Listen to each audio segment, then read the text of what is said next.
உமக்கு மேல் ஒருவரும் இல்லையே, எல்லோருக்கும் மேலாக உயர்ந்தவர். உமக்கு மேல் ஒருவரும் இல்லையே. அல்லேலூயா, அல்லேலூயா, அல்லேலூயா, ஆமென். அல்லேலூயா, அல்லேலூயா, அல்லேலூயா, ஆமென். ஒருவரால் சிருஷ்டிக்கப்படாமலே தாமாக என்றென்றும் இருப்பவர். ஒருவரால் சிருஷ்டிக்கப்படாமலே தாமாக என்றென்றும் இருப்பவர். அல்லேலூயா, அல்லேலூயா, அல்லே. பைபிள்லேருந்து நீங்கள் வாசிக்கிற எல்லா வசனங்களும் உங்களுடைய இருதயத்தை மாற்றி அமைக்கக்கூடியவை. உலகத்தார் கூட இருந்தால் உலக வார்த்தைகள் நம்முடைய இருதயத்தை கெடுத்துருது. கர்த்தருடைய வசனம் உங்கள் இருதயத்தில் போனால் அங்கே உங்கள் இருதயத்தை ஒழுங்குபடுத்தும். எப்படி வேணாலும் வாழலான்னு உலக மக்கள் நினைக்கிறாங்க. நீங்கள் இப்படி தான் வாழணும் என் பிள்ளையான்னு சொல்லி கர்த்தர் சொல்கிறாரு. நம்ம யார் கூட சேர்றோமோ அவங்க மாதிரி நம்ம மாறிடுறோம். உங்களுடைய ஹீரோயின் யாரோ அப்படி தான் நீங்கள் மாறிடுறீங்க. உங்களுடைய ஹீரோ இயேசுவாக இருக்கட்டும், நல்லா இருப்பீங்க. பரலோகமும் உண்டு. இந்த உலகத்தார் யாருக்காவது பரலோகத்தை பற்றி நம்பிக்கை இருக்கா? 4 பேரை கேளுங்க. ஸ்டாட்டிஸ்டிக்ஸ் வேணும்னா 100 பேரை கேளுங்க.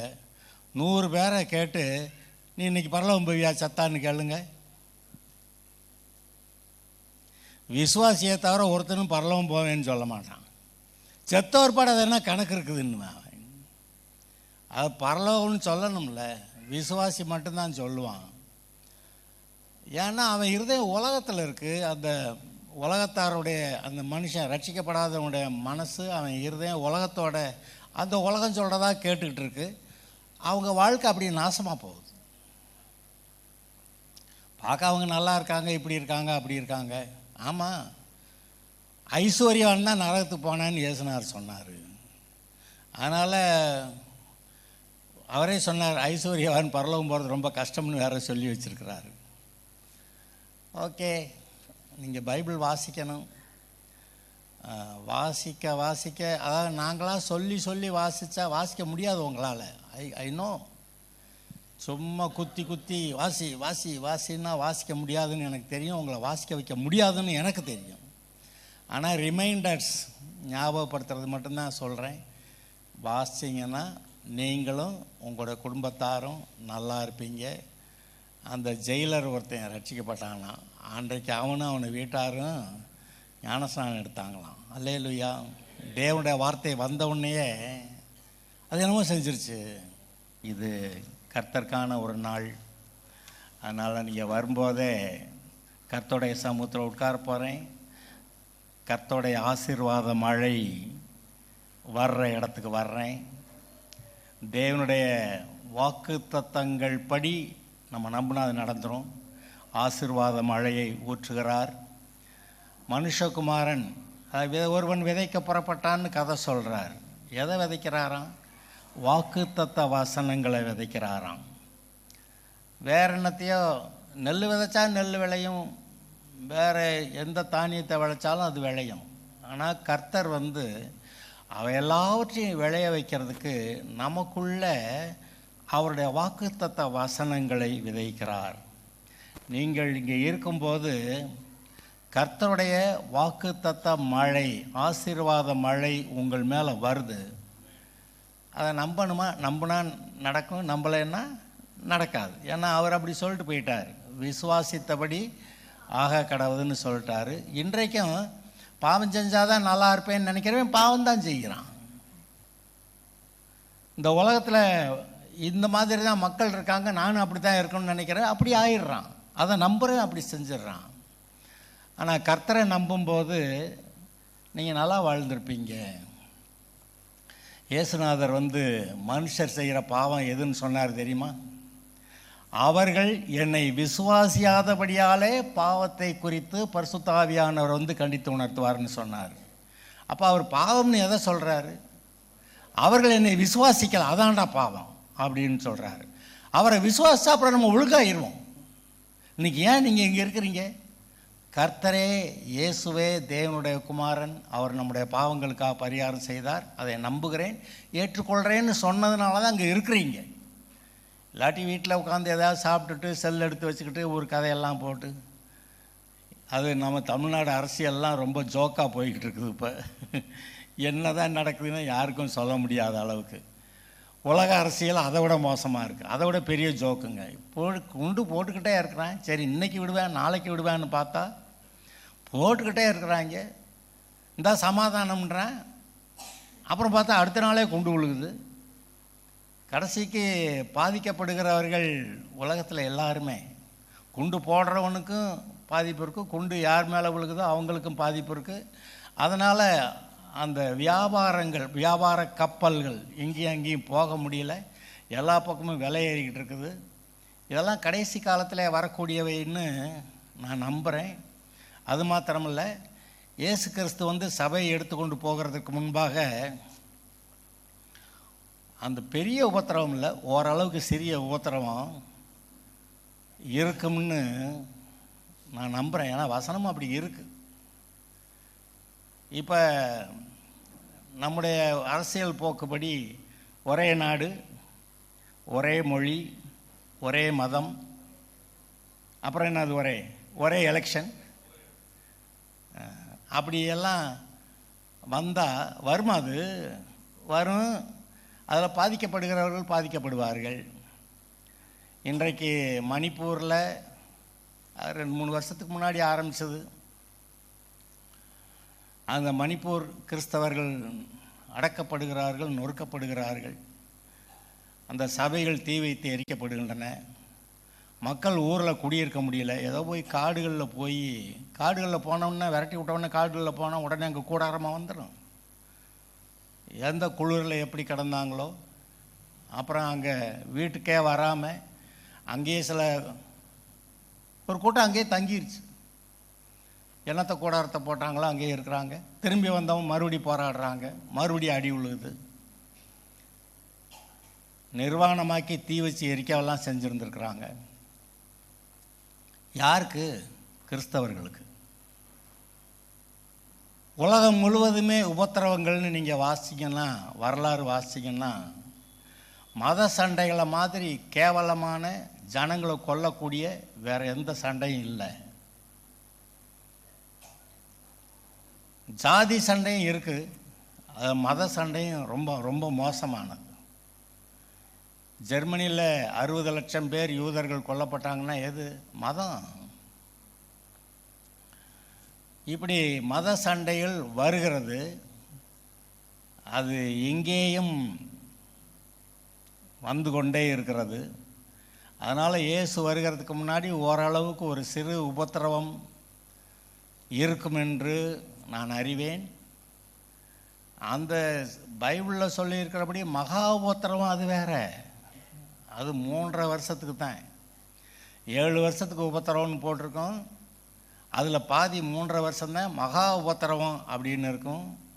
இயேசுவே சொல்லும்போது அதை பற்றி என்ன சொல்கிறாரு? அந்த நாட்கள் குறைக்கப்படாதிருந்தால் ஒருவரும் தப்பி போவதில்லை, தெரிந்து கொள்ளப்பட்டவர்கள் நிமித்தம் அந்த நாட்கள் சற்று குறைக்கப்படும்ன்றார். இது உலகத்தில் இது நாள் வரைக்கும் உண்டாயிராத, இனிமேலும் உண்டாயிராத ஒரு உபத்திரம் என்னமோ சொன்னாரா? அதை எடுத்து வாசிங்க. மத்தேயு 24. ஏனெனில் 24:21 ஏனெனில் உலகமுண்டானது முதல் இதுவரைக்கும் சம்பவித்திராததும் இனிமேலும் சம்பவித்திராததுமான மிகுந்த உபத்திரவம் அப்பொழுது உண்டாயிருக்கும். அந்த நாட்கள் குறைக்கப்படாதிருந்தால் ஒருவனாயிலும் தப்பி போவதில்லை, தெரிந்து கொள்ளப்பட்டவர்கள் நிமித்தமோ அந்த நாட்கள் குறைக்கப்படும். இது இயேசு அந்த மகா உபத்திரவத்தை பற்றி சொல்கிறாரு.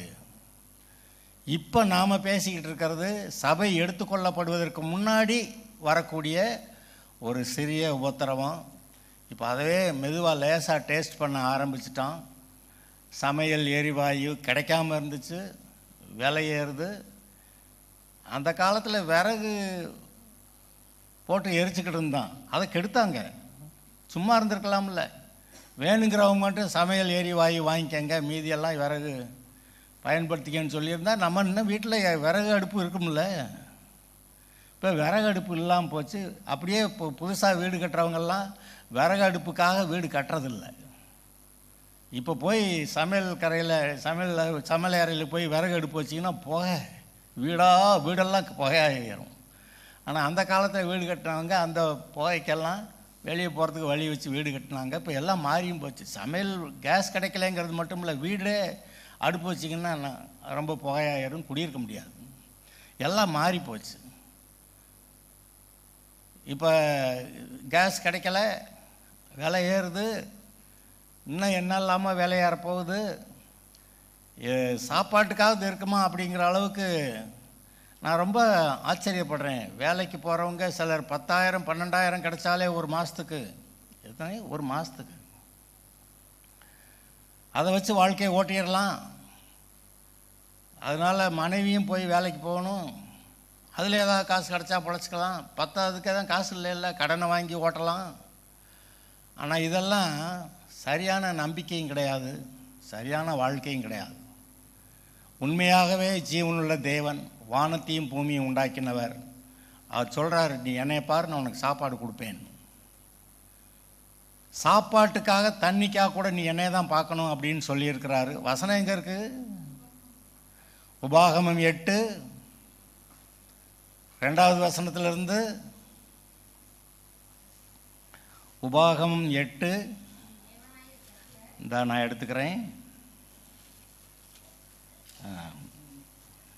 2வது வசனத்திலிருந்து, உன் தேவனாகிய கர்த்தர் உன்னை சிறுமைப்படுத்தும்படிக்கும் தம்முடைய கட்டளைகளை நீ கைக்கொள்வாயோ கைக்கொள்ள மாட்டாயோ என்று அவர் உன்னை சோதித்து உன் இருதயத்தில் உள்ளதை நீ அறியும்படிக்கும் உன்னை இந்த 40 வருஷமளவும் வனாந்தரத்தில் நடத்தி வந்த எல்லா வழியையும் நினைப்பாயாக.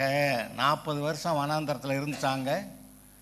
40 வருஷத்தில் அவர் சோதித்து பார்த்தாரான், இவன் நம்ம சொல்லபடி கேட்பானா கேட்க மாட்டான். அதனால் சாப்பாடு இல்லாமல் ஒரு நேரம் போச்சான், தண்ணீர் இல்லாமல் ஒரு நேரம் போச்சான். சாப்பாடு இல்லாமல் தண்ணி இல்லாமல் போனால் என்ன செய்வான்னு பார்த்தா பெரிய முறையிடுதல், மோசை மேலே கல்லெறியணும் அப்படின்னு. அவர் உன்னை சிறுமைப்படுத்தி உன்னை பசியினால் வருத்தி, மனுஷன் அப்பத்தினாலே மாத்திரமல்ல தேவனுடைய வாயிலிருந்து புறப்படுகிற ஒவ்வொரு வார்த்தையினாலும் பிழைப்பான் என்பதை உனக்கு உணர்த்தும்படிக்கு, பிழைப்பான் என்று உணர்த்தும்படிக்கு, தேவனுடைய வாயிலிருந்து புறப்படுகிற ஒவ்வொரு வார்த்தையினாலும் பிழைப்பான் என்பதை உனக்கு உணர்த்தும்படிக்கு நீயும் உன் பிதாக்களும் அறியாதிருந்த மன்னாவினால் உன்னை போஷித்தார். அப்போ சாப்பாடு வனாந்தரத்தில் இருந்தாலும் சாப்பாடு வரும், நல்ல விளைச்சல் இருக்கக்கூடிய செழிப்பான இருக்கிற இடத்துல இருந்தாலும் சாப்பாடு வரும். ஒன்றுமே இல்லையா, தண்ணியே இல்லையா, தண்ணி எங்கே இருந்தாவது வரும். கண்மலையிலிருந்து தண்ணீர் கொடுத்தவர், ஆற்று நீரை குடிச்சிக்கிட்டு காக்கா கொண்டு வந்து கொடுத்த சாப்பாட்டை சாப்பிட்டுக்கிட்டு இருந்த எலியா, ஆற்று நீர் வற்றி போனோன்னா அவனுக்கு வேற எங்கேயும் சாப்பாடு ஆயத்தப்படுத்துகிறார். தண்ணி இல்லாமல் போச்சு ஆண்டவரை, என்ன ஆண்டவரை பண்ணுறீரு? சாப்பாடு இல்லாமல் போச்சு ஆண்டவரை, என்ன செய்கிறீரு? அவன் ஒன்றும் கேட்கல. அவனை கிளப்பி போ, சீதோன் தேசத்தில் இருக்கிற அங்கே இருக்க ஒரு ஏழை விதவை ஒருத்தி இருக்கிறா, அவளே 2 விறகு பொறுக்கி ஆளுக்கு ஒரு நாள் அப்பம் சுட்டு சாப்பிட்டு சாகலாங்கிற நிலைமையில் இருக்கா, அவள் உன்னை போஷிக்கும்படிக்கு நாங்கள் உன்னை கூட்டி. இதெல்லாம் கேட்டால் நமக்கு ஜோக்காக இருக்குது. அவளே சாக போகிற நிலைமையில் அவளும் அவள் பிள்ளையும் ஆளுக்கு 2 விறகு பொறுக்கினாலாம், ஒரு விறகு இன்னொரு அப்பத்துக்கு, இன்னொரு விறகு இன்னொரு அப்பம் சொல்கிறதுக்கு, சாப்பிட்டுட்டு சாகலான்னு நினச்சா அப்படி நேரத்தில் கர்த்தரை அனுப்பி விடுறாரு. அவளை கர்த்தர் நேசிச்சிருக்கிறாரு, அவள் கர்த்தரை நம்பி இருக்கிறான். இவனை அனுப்பிவிட்டா, நீ முதல்ல எனக்கு ஒரு அடைய செஞ்சு வந்து கொடு. இதில் என்னமோ சொல்லுவாங்களா, பிச்சை எடுத்தான் பெருமாள், அதை பிடுங்கிச்சான் அந்த மாதிரின்னு ஒரு கதை சொல்லுவாங்க. அது மாதிரி அவன் அப்படியும் நினைக்கல. அவன் சொல்கிறான், பஞ்சகாலம் தீர் வரைக்கும் பானையில் மாவோ எண்ணெயோ குறைஞ்சி போகிறது இல்லை அப்படின்னு. கர்த்தரை நம்பிட்டா பாருங்க, தேவனுடைய வார்த்தையை நம்பிட்டா பாருங்க. அந்த வார்த்தையை நம்பலைன்னா ஒரு அப்பம் சுட்டு கொடுத்துருப்பாளா? அவள் அந்த அப்பம் சுட்டு கொடுத்ததுனால தான் அந்த பஞ்சகாலம் முடிய வரைக்கும் அவளும் அவனுடைய குமாரனும் இவனும் சேர்ந்து சாப்பிட்டாங்க. அப்போ சாப்பாடு அது இயேசுநாதர் இடத்துல கேட்குறார் பரிசேயர்கிட்ட, ஏண்டா இங்கே இந்த தேசத்தில் விதவைகளே இல்லைன்னு நான் சொல்லி கர்த்தர் சீதோனில் இருக்கிற ஒரு விதவைக்கிட்ட எலியாவை அனுப்புனார்? அப்படி ஒரு கேள்வி கேட்குறாரு. ஏன்னா இங்கே இருக்கிற விதவைகளோ எல்லாம் இருக்கிறவங்க விதவையோ நல்லா இருக்கிறவங்களோ இவங்கெல்லாம் இவங்களுக்கு சாப்பாடு கொடுக்கறதுக்கு ரெடி இல்லை. அங்கே ஒருத்தி இருக்க, அவளுக்கு சாப்பாடு கொடுக்கணும் அப்படின்னு சொல்லி கர்த்தர் எலியாவை அங்கே அனுப்புகிறாரு.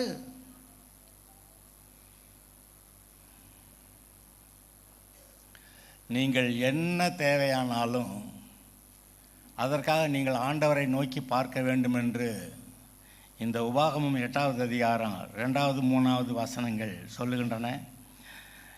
4வது வசனத்தில், இந்த 40 வருஷமும் உன்மேல் இருந்த வஸ்திரம் பழையதாய் போகவும் இல்லை, உன் கால் வீங்கவும் இல்லை. ஒருவன் தன் புத்திரனை சிட்சிக்கிறது போல உன் தேவனாய கர்த்தர் உன்னை சிட்சிக்கிறார் என்று நீ உன் இருதயத்தில் அறிந்து கொள்வாயாக. நம்ம ஏதோ தப்பு பண்ணால் 2 அடி விழுகுதுங்கிறது அது தேவன் கொடுக்குற சிட்சைன்னு நமக்கு தெரியணும். நாம் ஏற்கனவே பார்த்துருக்குறோம், நீதிமான்களுக்கு பூமியிலே சரி காட்டப்படும். இந்த பூமியில் நீதிமான்கள், விசுவாசிகள், ரட்சிக்கப்பட்டவர்கள், தேவனுடைய பிள்ளைகள் ஏதாவது பாவம் செஞ்சாலும் அதுக்கான ஒரு தண்டனை வருதா வரலையா? இல்லை மன்னிக்க மாட்டாரா பாஸ்டர்? அதை மன்னிப்பார், உன்னை பரலோகம் கொண்டு போய் சாப்பார். மன்னிக்கலைன்னா பரலோகமே போக மாட்டேன். இப்போ செஞ்ச சேட்டைக்கு 2 அடி வாங்கிக்க. ஏன்? உன்னை ஒழுங்குபடுத்தணும். எங்க எபிரேயர் 12வது அதிகாரம்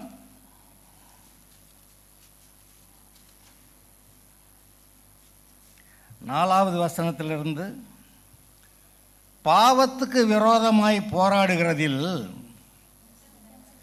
இரத்தம் சிந்தத்தக்கதாக நீங்கள் இன்னும் பாவத்துக்கு எதிர்த்து நிற்கவில்லையே. அன்றியும் என் மகனே மகளே, கர்த்தருடைய சிட்சையை அற்பமாக எண்ணாதே. அவரால் கடிந்து கொள்ளப்படும் போது சோர்ந்து போகாதே. கர்த்தர் எவனிடத்தில் அன்பு கூறுகிறாரோ அவனை அவர் சிட்சித்து தாம் சேர்த்து கொள்ளுகிற எந்த மகனையும் தண்டிக்கிறார் என்று பிள்ளைகளுக்கு சொல்லுகிறது போல உங்களுக்கு சொல்லுகிற புத்திமதியை மறந்தீர்கள். நீங்கள் சிட்சையை சகிக்கிறவர்களாயிருந்தால் தேவன் உங்களை புத்திரராக எண்ணி நடத்துகிறார். தகப்பன் சிட்சியாத புத்திரன் உண்டோ? எல்லாருக்கும் கிடைக்கும் சிட்சை உங்களுக்கு கிடையாதிருந்தால் நீங்கள் புத்திரராயிராமல் வேசி பிள்ளைகளாயிருப்பீர்களே. அன்றியும் நம்முடைய சரீரத்தின் தகப்பன்மார்கள் நம்மை சிட்சிக்கும் போது அவர்களுக்கு நாம் அஞ்சி நடந்திருக்க, நாம் பிழைக்கத்தக்கதாக ஆவிகளின் பிதாவுக்கு வெகு அதிகமாய் அடங்கி நடக்க வேண்டும் அல்லவா? அவர்கள் தங்களுக்கு நலமென்று தோன்றினபடி கொஞ்ச காலம் சிட்சித்தார்கள். இவரோ தம்முடைய பரிசுத்தத்துக்கு நாம் பங்குள்ளவர்களாகும் பொருட்டு நம்முடைய பிரயோஜனத்துக்காகவே நம்மை சிட்சிக்கிறார். எந்த சிட்சையும் தற்காலத்திலே சந்தோஷமாய் காணாமல் துக்கமாய் காணும். ஆகிலும் பிற்காலத்தில் அதில் பழகினவர்களுக்கு அது நீதியாகிய சமாதான பலனை தரும். ஆகையால் நெகிழ்ந்த கைகளையும் தளர்ந்த முழங்கால்களையும் நீங்கள் திரும்ப நிமிர்த்தி, முடமாய் இருக்கிறது பிசகி போகாமல் சொஸ்தமாகும்படிக்கு உங்கள் பாதங்களுக்கு வழிகளை செவ்வைப்படுத்துங்கள். நமக்கு தெரியணும், நம்மை அசுத்தத்திற்கு அல்ல பரிசுத்தத்திற்கே அழைத்திருக்கிறார். மற்ற திருடு போய் ஏமாத்துறது அந்த பாவங்களை காட்டிலும் மாம்ச இச்சை பாவங்கள் அதிகமான தண்டனையை வருவிக்கின்றன, அதிகமான குற்ற மனசாட்சியையும் உண்டாக்குது.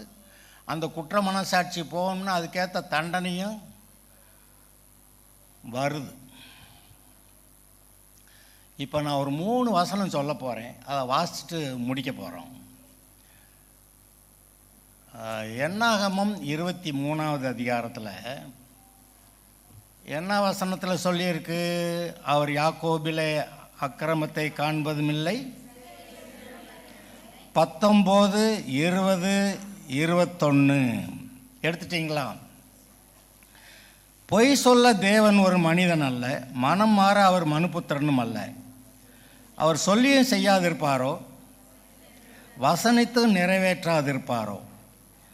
இதோ ஆசீர்வதிக்க கட்டளை பெற்றேன், அவர் ஆசீர்வதிக்கிறார், அதை நான் திருப்பக்கூடாது சொல்லிட்டு ஏன் ஆசீர்வதிக்கிறாராம்? அவர் யாக்கோபில் அக்கிரமத்தை காண்கிறதும் இல்லை, இஸ்ரவேலிலே குற்றம் பார்க்கிறதும் இல்லை. அவர்களுடைய தேவனாய கர்த்தர் அவர்களோட கூட இருக்கிறார். ராஜாவின் ஜெய கம்பீரம் அவர்களுக்குள்ளே இருக்கிறது. இந்த வசனத்தை பாருங்க. ஏன் குற்றம் பார்க்கலையா? அதுக்கு முன்னாடி தான் வனாந்தரத்தில் 40 வருஷத்தில் பாவத்தினால செத்து ஒழிஞ்சாங்களே. இப்போ அடுத்த தலைமுறை பாவம் செஞ்ச அந்த தலைமுறை செத்து போச்சு. இப்போ இந்த ஆட்கள் உண்மையாக ஆண்டவரை ஏற்றுக்கொண்டு கர்த்தருடைய வழியில் நடக்கிறதுனால, அதனால தான் யாக்கோபில் அக்கிரமத்தை பார்க்கல, இஸ்ரவேலில் குற்றம் பார்க்கல. ஏன்னா பாஸ்டர் இதெல்லாம் புதுசாக சொல்கிற மாதிரி தெரியுது. நீங்கள் வாசித்து பாருங்கள் வரலாறு. எகிப்திலிருந்து வந்தபோது என்ன நடந்துச்சு வாசித்து பாருங்கள். சரி, ஏசாயா 40:1-2. ஏசாயா 40:1-2. என் ஜனத்தை ஆற்றுங்கள் தேற்றுங்கள்.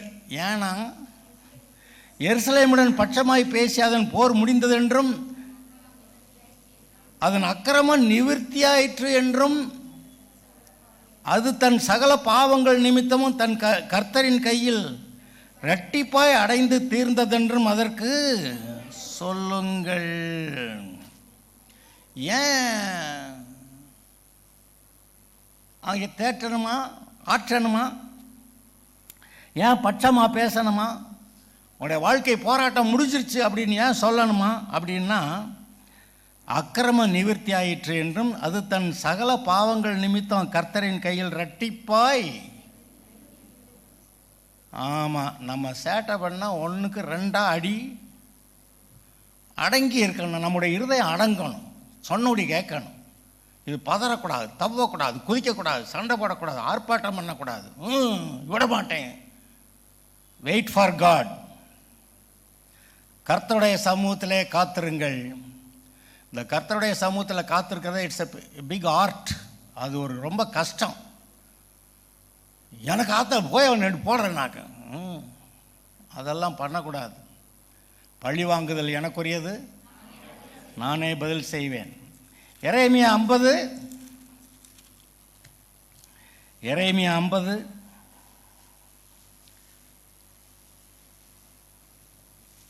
20. அந்நாட்களிலும் அக்காலத்திலும் இஸ்ரவேலின் அக்கிரமம் தேடப்பட்டாலும் அது காணாதிருக்கும், யூதாவின் பாவங்கள் தேடப்பட்டாலும் அவைகள் கிடையாதிருக்கும். நான் மீதியாக வைக்கிறவர்களுக்கு மன்னிப்பேன் என்று கர்த்தர் சொல்லுகிறார். எங்கே இன்னொரு தடவை எல்லாருமே சேர்ந்து வாசிக்கலாம். அந்நாட்களில் அக்காலத்திலும் இஸ்ரவேலில் அக்கிரமம் தேடப்பட்டாலும் அது காணாதிருக்கும், யூதாவின் பாவங்கள் தேடப்பட்டாலும் அவைகள் கிடையாதிருக்கும். நான் மீதியாக வைக்கிறவர்களுக்கு மன்னிப்பேன் என்று. இந்த வசனத்தையும் ஏசாயா 40:1-2 வாசிங்களா, அதையும் பார்த்தீங்கன்னா அங்கே அடி வாங்கிட்டாங்க. அதனால் இப்போ இங்கே உங்கள்கிட்ட தேடினா கூட அக்கிரமம் இல்லை அப்படின்றாரு. அடி வாங்கிட்டு அக்கிரமத்தெல்லாம் மன்னிக்கிற கர்த்தர் இருந்தாலும் அடி வாங்காமையே நம்ம நீதிமான்னு ப்ரூவ் பண்ணுறதுக்கு ஒரு வசனம், நீ ராம் முழுவதும் என்னை சோதித்தும். எடுங்க வசனத்தை, சங்கீதம் 17.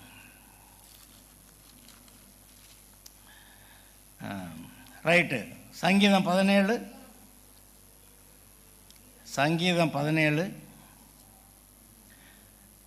கர்த்தாவே நியாயத்தை கேட்டறலும் என் கூப்பிடுதலை கவனியும். கபடமில்லாத என்ன கபடமில்லாத உதடுகளிலிருந்து பிறக்கும் என் விண்ணப்பத்திற்கு செவிகொடும். உம்முடைய சந்நிதியிலிருந்து என் நியாயம் வெளிப்படுவதாக. உம்முடைய கண்கள் நியாயமானவைகளை நோக்குவதாக. நீர் என் இருதயத்தை பரிசோதித்து ராக்காலத்தில் அதை விசாரித்து என்னை புடமிட்டு பார்த்தும் ஒரு குற்றமும் காணாதிருக்கிறீர். என் வாய் மீறாதபடிக்கு தீர்மானம் பண்ணினேன் அப்படின்னு இருக்கு. 119வது சங்கீதத்தில் கூட ஒரு வரியை பார்த்துடலாம். 119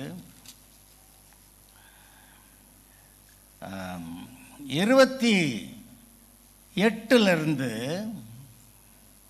நீர் உம்முடைய கற்பனைகளை கொண்டு என்னை என் சத்துருக்களிலும் எடுத்தீங்களா? 119 தானா? 119 98. ஓகே, 98 தப்பா சொல்கிறேன். நீர் உம்முடைய கற்பனைகளை கொண்டு என்னை என் சத்துருக்களிலும் அதிக ஞானமுள்ளவனாக்குகிறீர். அவைகள் என்றைக்கும் என்னுடனே இருக்கிறது. உம்முடைய சாட்சிகள் என் தியானமாக இருக்கிறபடியால் எனக்கு போதித்தவர்கள் எல்லாரிலும் அறிவுள்ளவனாயிருக்கிறேன். உம்முடைய கட்டளைகளை நான் கை கொண்டிருக்கிறபடியால் முதியோர்களை பார்க்கலும் ஞானம் உள்ளவனாயிருக்கிறேன். இங்கே பாருங்க, கட்டளைகளை கை கொள்றவன் இப்படி சத்துருக்களை காட்டிலும் ஞானவானா, போதித்தவர்களை காட்டிலும் ஞானவானா, முதியோர்களை பார்க்கலும் ஞானவானா இருக்கணுமா? நீங்கள் இருக்கலாம். கற்பனைகளை கை கொள்ளுங்கள். என் கற்பனைகளை கை கொள்வனத்தில் பிதா அன்பாக இருப்பார். அவரும் நானும் அவனோட உள்ள வாசம் பண்ணுவோம் அப்படி சொல்கிறார். உள்ளே கர்த்தர் வாசம் பண்ணுகிற அளவுக்கு நம்முடைய இருதயம் ஒழுங்கா நல்லா இருக்க கடவுள். அவன் தப்பு பண்ணலாம், அவன் உலகத்தான், அவன் நரகம் போவேன். நம்ம அவனோட கூட நம்மளை கம்பேர் பண்ணக்கூடாது. You are a special people.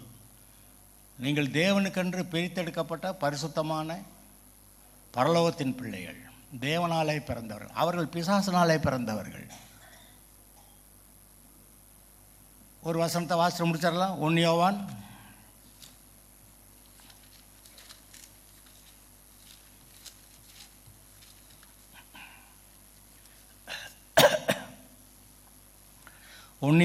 3வது அதிகாரம் 5 முதல்.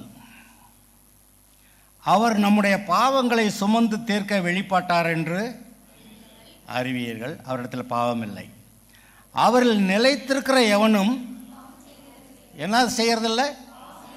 அவர்கிட்ட நினைச்சிருக்கீங்களா? பாவம் செய்யலாமா? செய்யக்கூடாது, செய்ய மாட்டான்றார் இவர். என்கிட்ட இருந்துக்கிட்டு அவன் எப்படா பாவம் செய்வான்? என் பிள்ளைய இருந்துக்கிட்டு அவன் எப்படா பாவம் செய்ய முடியும்? அப்படி கேட்க வர்றாரு. அவரில் நிலைத்திருக்கிற எவனும் பாவம் செய்கிறதில்லை. பாவம் செய்கிற எவனும் அவரை காணவும் இல்லை, அவரை அறியவும் இல்லை. பிள்ளைகளே, நீங்கள் ஒருவராலும் வஞ்சிக்கப்படாதிருங்கள். நீதியை செய்கிறவன் அவர் நீதியுள்ளவராக இருக்கிறது போல தானும் நீதியுள்ளவனாக இருக்கிறான். பாவம் செய்கிறவன் எதனால் உண்டாயிருக்கிறானா? பாவம் செய்கிறவன் பிசாசினால் உண்டாயிருக்கிறான். ஏனெனில் பிசாசானவன் ஆதி முதல் பாவம் செய்கிறான். பிசாசுடைய கிரியைகளை அழிக்கும்படிக்கே தேவகுமாரன் வெளிப்பட்டார். தேவனால பிறந்த எவனும் பாவம் செய்யான். ஏனெனில் அவருடைய வித்து, அதான் அவருடைய வசனம் அவனுக்குள் தரித்திருக்கிறது. அவன் தேவனாலே பிறந்தபடியால் பாவம் செய்ய மாட்டான். இதனாலே தேவனுடைய பிள்ளைகள் இன்னாரென்றும் பிசாசின் பிள்ளைகள் இன்னாரென்றும் வெளிப்படும். நீதியை செய்யாமலும் தன் சகோதரத்தில் அன்பு கோராமலும் இருக்கிற எவனும் தேவனால் உண்டானவன் அல்ல. நம்ம விசேஷமான ஆட்கள், தேவனாலே பிறந்தவர்கள். அவங்கெல்லாம் அப்படி இருக்காங்களே, அவங்களோட பிசாசின் ஜனங்களோட நீங்கள் உங்களை கம்பேர் பண்ணுறது ரொம்ப கேவலமான விஷயம். விசுவாசிகளுக்குள்ள அந்த அளவுக்கு பரிசுத்தமாக இருக்காங்க, நான் இதை விட இன்னும் கொஞ்சம் பரிசுத்தமாகணும். அப்படி வேணா நினைங்க. கர்த்தருக்குள்ளாக மற்ற நான் கெட்டிக்காரன், நான் பலவான், அப்படியெல்லாம் நீங்கள் மேன்மை பாராட்டக்கூடாதுன்னு சொல்லிட்டு, நானே இஸ்ரவேலின் தேவன் ரட்சகர் என்று நீ அறிந்திருக்கிறதை குறித்து நீ மேன்மையை பாராட்டு அப்படி சொல்லியிருக்கிறாரு. இந்த உலகத்தாரோட கூட நீங்கள் என்றைக்குமே உங்களை கம்பேர் பண்ணாதீங்க. நீங்கள் இயேசுவோட நீங்கள் பாருங்கள், அவர் எப்படி இருக்கிறாரோ நான் அப்படி இருக்கேன், அவர் இருக்கிற மாதிரி நான் இருக்கிறேன், அவர் இருக்கிற மாதிரி. அதனால் இயேசுவை பாருங்கள். பைபிள் வாசிக்கும்போது இயேசுவை பாருங்கள். நீங்கள் அவரை போல் மாறுறதுனால உலகத்தார் உங்களுக்குள்ளே இயேசுவை காணட்டும். இதுதான் பெரிய சாட்சி. நீங்கள் சொல்லி ஒருத்தன்ட்ட சொல்லி அவனை ரட்சிக்கப்பட வைக்கிறது ரொம்ப கஷ்டங்க. நாங்கள்லாம் படித்தோம், டாக்டரல் டிகிரியெல்லாம் வாங்கினோம். இருந்தாலும் டாக்டரல் டிகிரியெல்லாம் வச்சுருக்கிறான், அவன் சொல்கிறது என்னென்னு கேட்பான். எவனாவது கேட்டானா? ஒரு பயலும் கேட்கவும் இல்லை, ஒரு பயலும் ரட்சிக்கப்படவும் இல்லை. ரொம்ப படித்து என்னெல்லாம் வந்து பெரிய பணக்காரனாக இருந்து ஒன்றும் கிடையாது, வேஸ்ட்டுங்க. ஆனால் உங்கள் சாட்சி, இவன் மட்டும் ஏன் பொய் சொல்லலை, இவன் மட்டும் ஏன் அந்த மற்ற மனுஷர் மாதிரி நடக்கலை? ஏன்னா இவன் இயேசு ஆண்டவரை ஏற்றுக்கொண்டு தேவனுடைய பிள்ளையாக இருக்கான். அதுவே சாட்சி. அவங்க சொல்லுவாங்க, இவங்கெல்லாம் கர்த்தருடைய ஜனம். நாங்கள் காலேஜில் ஒர்க் பண்ணும்போது 4-5 பேர் வாத்தியாருக்கு டீ குடிக்க போவோம், டீ கடைக்கு. ஒரு ஆள் என்னை பற்றி என்னமோ சொன்னேன். இன்னொரு ஆள் பக்கத்தில் நின்றுக்கிட்டு, ஏய் அவரை பற்றி ஒன்றும் சொல்லாத, is a man of God அப்படின்னு சொன்னான் ஒரு ஆள். அந்த இன்னொரு வாத்தியார், அது போதும் என்ன நான் அப்படி ஆளுன்னு ஒரு ஆளை சொல்ல வச்சிருக்கல. Let us be like that. நான் கர்த்தரை பின்பற்றுகிறது போல நீங்கள் எல்லாரும் என்னை பின்பற்றுங்கள்னு நான் சொல்லலை, பவுல் சொல்லியிருக்கானா? நான் ஆச்சரியப்படுவேன். என்ன எப்படி தைரியம் இருந்தாவே எப்படி சொல்லுவான்? நான் கர்த்தரை பின்பற்றுகிறது போல நீங்கள் என்னை பின்பற்றுங்கள், நான் எப்படா சொல்லுவேன்னு பார்த்து நான் ஆச்சரியப்பட்டிருக்கேன். ஆனால் அவன் தன்னுடைய இருதயத்தை ஒழுங்காக வச்சுருந்துருக்கிறான். இது நாள் வரை என் தேவனாய் கர்த்தருக்கு முன்பாக நல்மன சாட்சியோட நடந்து வந்தேன் சொன்னான். பார்த்தீங்களா? இப்படிப்பட்டவர்களை பற்றி நம்ம மேன்மை பாராட்டலாம். நம்ம அப்படி இருக்கலாம், நம்ம தேவனுடைய ஜனமாக இருக்கலாம். ஆசீர்வாதம் குறைவோ நிறைவோ கர்த்தருக்கு முன்பாக சாட்சியாக இருக்கலாம். ஆனால் போக போக நீதிமான்களின் பாதை நடுப்பகல் வரைக்கும் அதிகமாய் பிரகாசிக்கிற சூரிய பிரகாசம் போல உங்களுடைய வாழ்க்கை இருக்கும். அல்லேலூயா. ஜெபம் பண்ணலாம். கர்த்தாவே, நாங்கள் உம்மை ஸ்தோத்திரிக்கிறோம். இந்த உலகத்தில் எது எப்படி வேணாலும் இருக்கலாம், ஆனால் கர்த்தர் நீர் சத்தியபரர், நீரோ மாறாதவர். நீர் நல்லவரும் உம்முடைய அன்பினாலே எங்களை ரட்சிப்பதற்கு சிலுவையிலே ஜீவன் கொடுத்தவருமாய் இருக்கிறீர். நன்றி கர்த்தாவே. உம்முடைய அன்பை நாங்கள் கவனிக்கிறோம், அங்கீகரிக்கிறோம், உமக்கு நன்றி சொல்லுகிறோம். எங்களை ரட்சித்ததற்காக ஸ்தோத்திரம். எங்களுடைய வாழ்க்கை முழுவதும் எங்களை ஆசீர்வதிப்பீர் என்று நாங்கள் அறிவோம். உமக்கே துதி கன மகிமை நீர் நடத்துவீராக. இயேசுவின் நாமத்தில் வேண்டுகிறோம் பிதாவே.